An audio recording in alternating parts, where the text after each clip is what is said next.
Hello friend, आज की कहानी है स्त्री का घर। इमोशनल कहानी। तुम्हें कितनी बार बताया है मेरे तैयार होने से पहले मेरा नाश्ता तैयार हो जाना चाहिए। शादी के 25 सालों बाद भी मुझे क्यों बार बार एक ही बात बतानी पड़ती है लता? तुम्हें क्या है, तुम तो आराम से घर पर रहोगी, मुझे काम पर जाना पड़ता है। तुम हो कि हमेशा बेवकूफ़ों जैसी हरकत करती हो। अगर तुम यह जानबूझकर करती हो तो याद रखना, मुझसे बुरा कोई नहीं होगा। आज भी प्रशांत का पारा चढ़ा हुआ था। इन कटु शब्दों में अपना गुस्सा उतारते हुए, गीला तौलिया कुर्सी पर फेंकते हुए प्रशांत गुस्से से लता की तरफ देखने लगा। लता के लिए प्रशांत का यह बेवजह का गुस्सा कोई नई बात नहीं थी। वह महीने में 3-4 बार ऐसे ही लता पर बरस पड़ता था। पहले पहले लता उसका विरोध किया करती थी, लेकिन जब कई सालों तक प्रशांत में कोई बदलाव नहीं दिखा तो लता ने खुद को ही बदल दिया। अब प्रशांत के कुछ भी कहने से लता को कोई फ़र्क नहीं पड़ता था।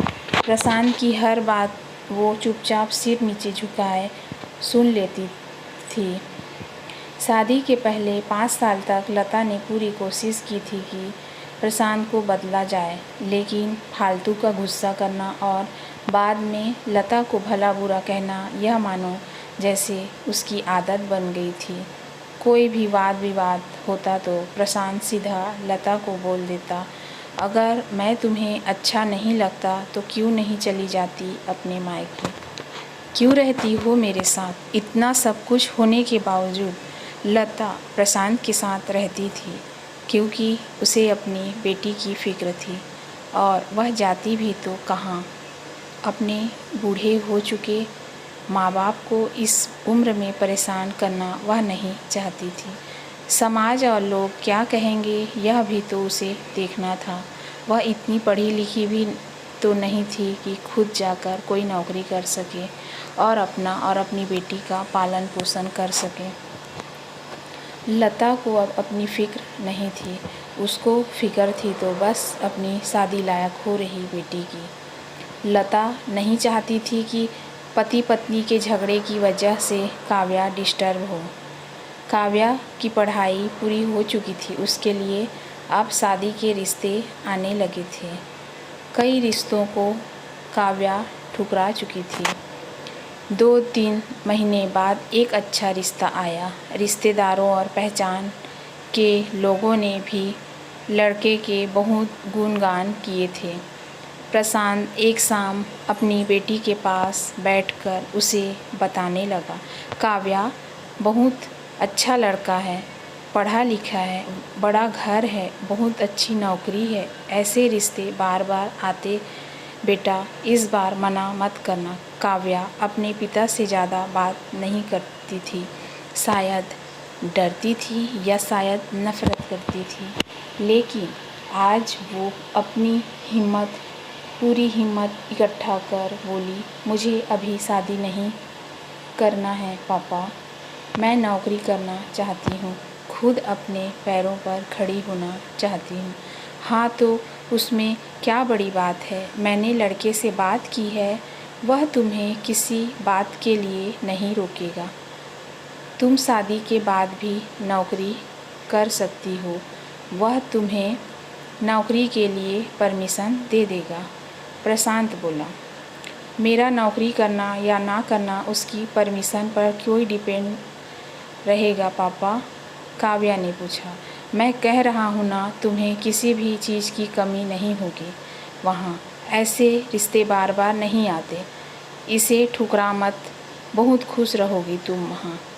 प्रशांत बोला, पापा क्या मैं उतनी ही खुश रहूँगी जितनी मम्मी इस घर में खुश है?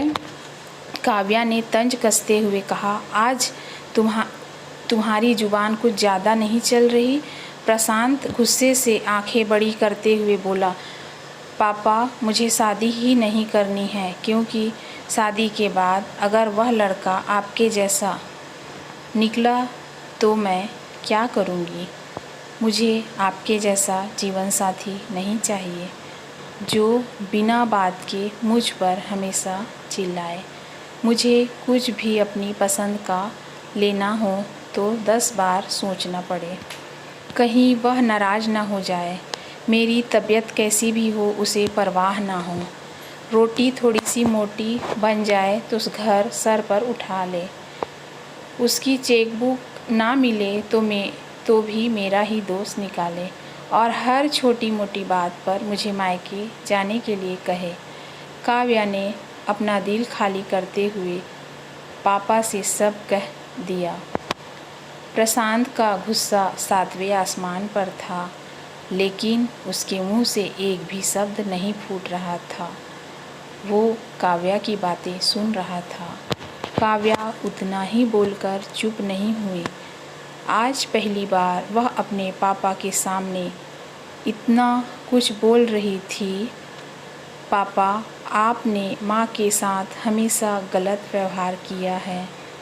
आप अपने ऑफिस का गुस्सा बिना सोचे समझे माँ पर उतार देते हैं।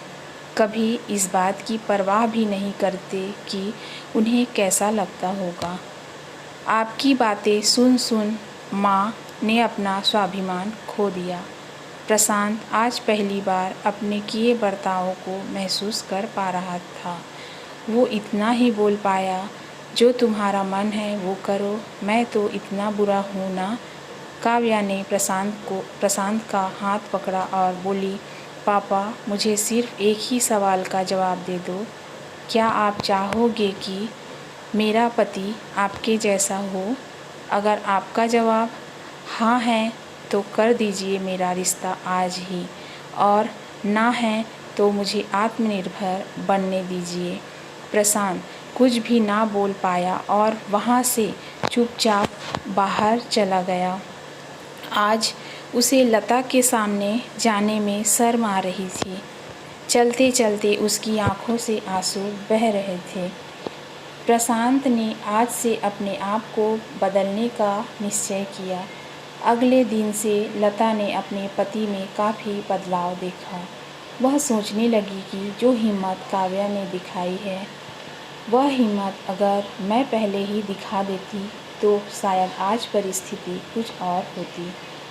अब काव्या पढ़ लिख कर अच्छी नौकरी करने लगी थी और 3 साल बाद उसके लिए एक अच्छा रिश्ता आया और उसकी विदाई पर प्रशांत बोला, बेटा तू हमेशा खुश रहेगी क्योंकि तेरा पति तेरे बाप जैसा नहीं है। प्रशांत की यह बात सुनकर लता और काव्या की आंखों से आंसू बहने लगे। दोस्तों, हमारे समाज में औरतों को भले ही देवी का दर्जा दिया जाता है, लेकिन वह स्वतंत्रता नहीं दी जाती जो उन्हें देनी चाहिए। उन्हें बचपन से ही बताया जाता है कि वह पराया धन है। स्कूल से आने में देर हो जाए तो पिटाई मिलती है। मोबाइल पर बातें करते हुए दिख जाए या खिड़की से झांकते हुए दिख जाए तो शक किया जाता है। माँ बाप का घर तुम्हारा नहीं है, पति का घर ही तुम्हारा घर है। जीवन भर यह बातें बता बता कर उन्हें ससुराल भेज दिया जाता है और एक दिन किसी छोटे मोटे झगड़े में ससुराल वालों से उन्हें सुनना पड़ता है कि इस घर को छोड़ दो और मायके चली जाओ। अब आप ही बताओ दोस्तों, ऐसी स्त्रियों का सच्चा घर कौन सा है? आखिरकार वह किस घर को अपना कहे? आज की मेरी ये कहानी आपको अच्छी लगे तो लाइक करें।